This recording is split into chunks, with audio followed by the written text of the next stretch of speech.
Yes, the choice is about love, and it's about the triumph of love, and the choices that have to be made that end up meaning your life or being your life at the end. And my character plays an integral role in sort of the journey that one of the character has, Teresa's character, in her choice as to how she wants her life to go. Yeah, I think one of the great things about this film was just the familial added atmosphere on the set. What we wanted to create was a film that felt intimate. And what we asked our actors to do, everyone from Tom to Teresa to Ben to Maggie, Tom, we're going to ask them to really stretch themselves emotionally, even if we then ask them, but be subtle about it, right? Because we want this to feel very authentic. And that, I think, the entire atmosphere on the set was very conducive to pulling out some absolutely amazing performances from our wonderful cast. Well, I think part of making the choice for love is also making the choice to allow the ones you love to make their choices, in a sense. And sometimes people are in a situation where they can't make choices for themselves, and you have to make some very difficult choices. I also think it's about respecting the choices that other people make. And I think that a lot of those things can add up to very good relationships of communication and respect. You know, life is just a series of one choice after another that in the end leads us to who we are and the experiences we've had. And every moment is filled with choices: what to have for breakfast, when to get up, whether or not to go to work. And the nature of life is that you will then be confronted with bigger choices, whether or not, for instance, to have children. And then, unfortunately, life sometimes throws us a curveball and we're forced to make a decision about something we would rather not have to decide on. And that, of course, is integral to this film. So this is really a film about love, but it's also a film about life, and there's an authenticity to those realities that I think will resonate very strongly with the viewers. You know, they'll feel as if they could be almost any of the characters in this entire film. Well, I can tell you, I mean, as far as his purpose I'd rather leave that one to you because it was sort of your idea. But I think Ryan is making the best choices he can for himself and his fiance.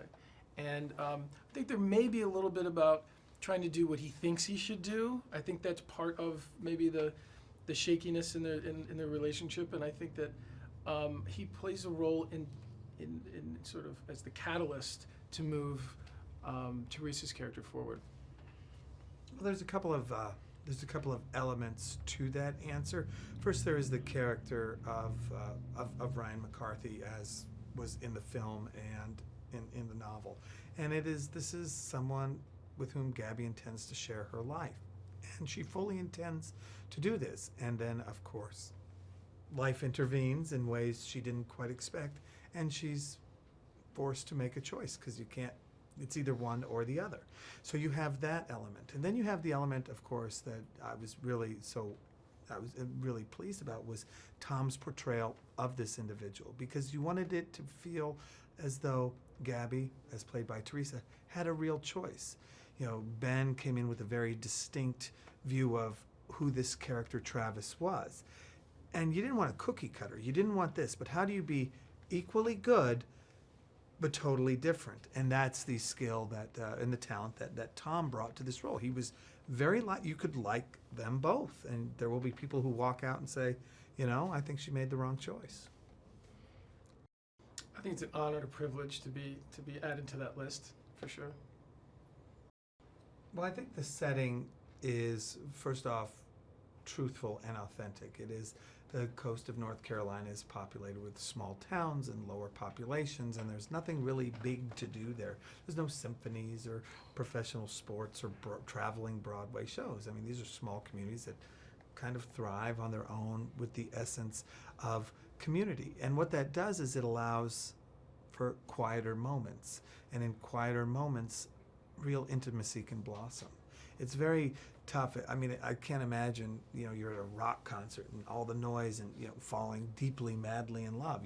You know, it would be very, very tough, as opposed to sitting on the beach and there's the roar of the waves and you're able to talk and communicate and reach out. And so I think the Eastern North Carolina is very much like that, and I do think that it adds an element to these particular types of film that it might be a little more challenging in different settings. That it's not what you're expecting. It's really not. Even the choice that you think is about, you know, this triangle of love, the choice is much bigger and grander than that. Yeah, I think that you can, they'll recognize elements, you know, they'll recognize the, for lack of a better term, the Nicholas Sparksian nature of the film. And yet they will also feel that it's entirely unique and can stand on its own. And that comes from the directors and the cast and the story itself. I think it's the kind of film where you could watch this and then leave and go watch The Longest Ride.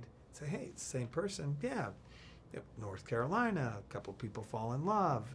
But the films feel utterly and totally different. I think it's a perfect date night movie for Valentine's Day. I mean, because there's strong male characters, strong female characters, and it really speaks to what can happen in relationships and how great life can be when you're in love. You know, I think that in today's day and age, when you've got terrorism and ISIS, and you know, there's so much news and blizzards and people dying, and you know, the elections going on, and everyone's slinging mud. Hey, why don't you just take a quiet night, go give love a chance, and go enjoy the choice.